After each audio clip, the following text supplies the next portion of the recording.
Welcome to this week's edition of the Change How You Think weekly video podcast. We're here on holidays and we have a special guest with us today, and we have brought in just for you to meet is Ruth Mullen. She is our daughter and she is an expert on faith and technology. Now, she actually is an instructional designer of online courses, but she also is a speaker for Faith Tech, which is a Christian organization that teaches people how to integrate their faith and technology. So, Ruth, it's great to have you with us. Welcome to your first episode of Change How You Think weekly video podcast. Well, thank you. Thank you for letting me crash your vacation. I'm very grateful. Yes, we have to feed her. And so today we want to talk about our relationship to God and technology. And the use of social media particularly has exploded in the last few years, especially during the pandemic. And how has this affected us? Well, before COVID, we were seeing results where people couldn't go longer than 12 minutes without checking their phone. And actually 10% of those people were checking their phones every 4 minutes. Really? How'd they get anything else done? That's besides the point. It was also considered unreasonable to be away from your phone longer than 4 hours. And so I understand that, I relate to that, but this is becoming a part of who we are and how we work. Then more recently, we started to notice early childhood educators were noticing in daycare and kindergarten, kids were arriving and unable to make eye contact. And then psychologists started looking into it, and they went back to, they think it's connected to moms on their phones while they're nursing. And so these aren't moms being bad moms. These are moms being efficient and productive with their time. But what we took for granted was that the face-to-face time that happens while nursing is actually teaching kids safe eye contact, safe and healthy emotion, and how to build relationship. And we found out years later that these kids weren't actually able to do that because they missed that time in really pivotal moments. So they have to FaceTime their mother. Yes. And then South Korea, they have 300 internet addiction rehab centers, a little country. And it's not all our fault. We have the Facebook feed is designed to keep scrolling. Instagram has put in some conditions on that. Netflix automatically loads the next episode. So you can't stop. Right, and it's not just our willpower. There's also thousands of people, and it's an entire job to figure out how to keep us connected. So it's not just our problem. There's a bigger issue here. Part of my research, I looked into the book Digital Minimalism by Cal Newport, and he talked about people born between 1995 and 2012, and we were seeing increased levels of depression, anxiety, and suicide. And they said the only difference between this age group and a millennial, which is me, was that this was the first age group that was constantly exposed to the internet, social media, and their phones. And so we've never seen that before. This is the first generation to be raised like that. And so we've now been exposed for at least 15, 20 years, and now we're seeing that as a result of the exposure. Yeah, and that's of particular interest to us because we have a real mental health interest, and we're always talking about depression, anxiety, and mood swings. So the fact that phones and technology is making the situations worse, that's a new finding. Yeah. And then so now with COVID, in April, Forbes did a study in a bunch of different markets, and they said that social media use has gone up by 60% as of April, so that's early pandemic.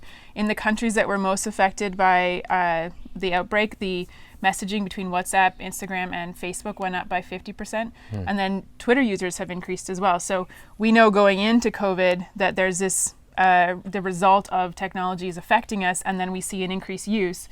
So we have to pay attention to what's happening. Mm-hmm. So what are we going to do about it? Or how is this affecting our relationship with God? I mean, we have a relationship with a phone, obviously, but what about with God? That's a really big question. So one thing that I learned because I really struggled with, how do you talk to God about your iPhone? It's not in the Bible. He doesn't talk about social media or Facebook, so does he even care? And I really wrestled for weeks and just stared at the problem, and I remember thinking, do you care about this? And what I came to realize was that technology has a value set. And so I used to think technology was neutral. So when I used it for good, it became good. When I use it for bad, it became bad. But what I realized is that any technology I use, so an app or my iPhone or even a hammer, when I use it, I'm choosing to align with the value set of that tool.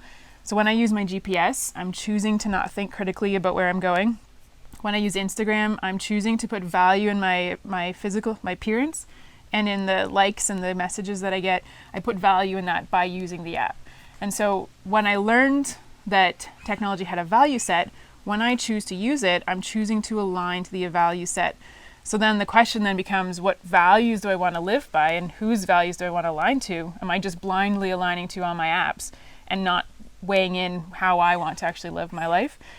So then to answer your question, it comes down to more, okay, how does God want us to live? What values does God want us to live by? And the Bible's full of them. I usually focus in on dependence and presence. He really values us being dependent on him and present with him and other people. So then I look at that and say, okay, if those are my values, what questions, or when I use this app, how does it push me to God, or does it pull me from God? And so I'm looking at, am I become more Christ-like in my values, or am I pulling away and being more independent? Because social media fills all my needs. I get my validation from that. So Actually, I'm wondering, does it become an idol? absolutely, yeah. Because I think people worship it continuously. Yep. And they look to it for all of their answers. Yes. And you get your quick validation from likes, so you don't need to go have God time because people just showed you that they liked you and validated you. So what do we do? Well, so you asked the We question. just smash our idols. No, I actually don't think the answer is to remove social media, because that can be quite isolating. Go back to phones, like dial phones. No, Wall I phones. don't think that's the answer. Because like in the pandemic, I live on my own, so that was my only contact with the outside world. If we were to go back in isolation, we're then even more isolated. So we ask the question, okay, what's my behavior over time using this tool? And then we say, what problem is that solving? Because social media does solve a problem. It does build community. One of my best friends is in New Zealand. It allows me to have water cooler conversation when I'm not beside her. And then the next question is, how can I use it in a way that aligns to God's values and the values I want to live, but I can still get the benefit of the problem it's solving? And so that's really the question and the analysis you want to do. How do we do that? Well, yeah, so practically, I delete Instagram about every other month. So I remove it off my phone because that's the one I'm most addicted to. If I do have it, I can use it through the browser, and I intentionally make it a really uncomfortable experience. The browser experience is horrible, and as a result, I don't want to be on it. I also turn my phone to black and white. That's an easy setting that you can do. I've turned on digital well-being on my phone, so it tells me when I get alerts when I've been on longer than my time limit.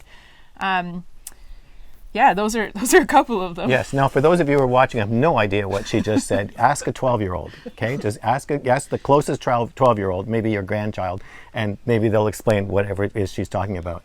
Yeah, thank you. Yes. So the other things I've thought a lot about is the Bible says to pay attention to what you're dwelling on. Dwell on whatever's pure, whatever's noble, things that aren't going to provoke you into conceit or into anger. And so there are people in my newsfeed and in my friends in Facebook that I have muted without unfriending them, because I want to still be available to them if they were to ever reach out for some reason, but I don't need them in my life making me angry or conceited or provoking me in any way. So that's a quick filter that actually has been very helpful. I learned that from my brother. So it's been a really helpful strategy. And like, turn off your notifications. Don't have your phone on you. Whenever you're notified, you don't want to be notified. You want to put it away so that you're ready. You're going to it when you're prompted. How can we use technology or our phones to improve our relationship with God? Like, how could we actually use it? Because, I mean, churches were online now because we can't meet. How could we actually use the phone and social, and not so much social media, but how can we use the technology to bring us closer to God? Yeah, so a couple ways. One way is like when you are provoked and triggered while looking at your newsfeed and you start envying or conceited, use that as a prompt to go to God and say, okay, why does this bother me? Why does this?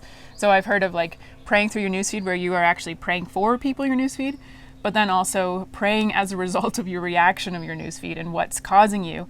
I think right now it's important to be paying attention to voices that we don't normally listen to. So there are really important voices of color that we need to be hearing, and those might be uncomfortable, but we have to put ourselves in those places. And then the other thing I started doing was because I've done these steps with a variety of apps, many tools, and I've done it with my TV, like TV shows and books that I really like, and looking at saying, okay, God, here's why I'm drawn to this. Here's what I like about the story. Here's what pulls me in when I get caught into a TV series. Here are the things, the characteristics, the storyline, the adventure. This is what I'm excited about. I need to tell you so you can help me refocus. Should I investigate another area or like a new passion, or these are who I want to be. How do I develop into that? And so I've just used it as a jumping off point because he already knows what I'm watching on TV. So why not let that be the conversation? Or sometimes what we suggest for people who are addicted, that they ask God, why do I need this? Yeah. And sometimes that's very helpful. But there's also lots of Christian resources online, like there's church services, there's speakers, there's YouTube, there's our video every week. So there's lots of things that could raise your faith. Yeah. Well, it's just great to have you, Ruth. Thank you for coming to join us. And there's links below this video to Faith Tech and other resources. Actually, there's links to when Ruth was explaining this on 700 Club Canada, so you could actually get more information with a much longer interview. You can click on that below the video. And so it's great to have you, Ruth. Thank you for joining us. And so for all of you who are feeling that your phone is a little dangerous, turn it off. Oh, no. Don't Use turn it it in off. moderation. All right, or ask a 12-year-old how to use it correctly. So we'll talk to you next week. Bye.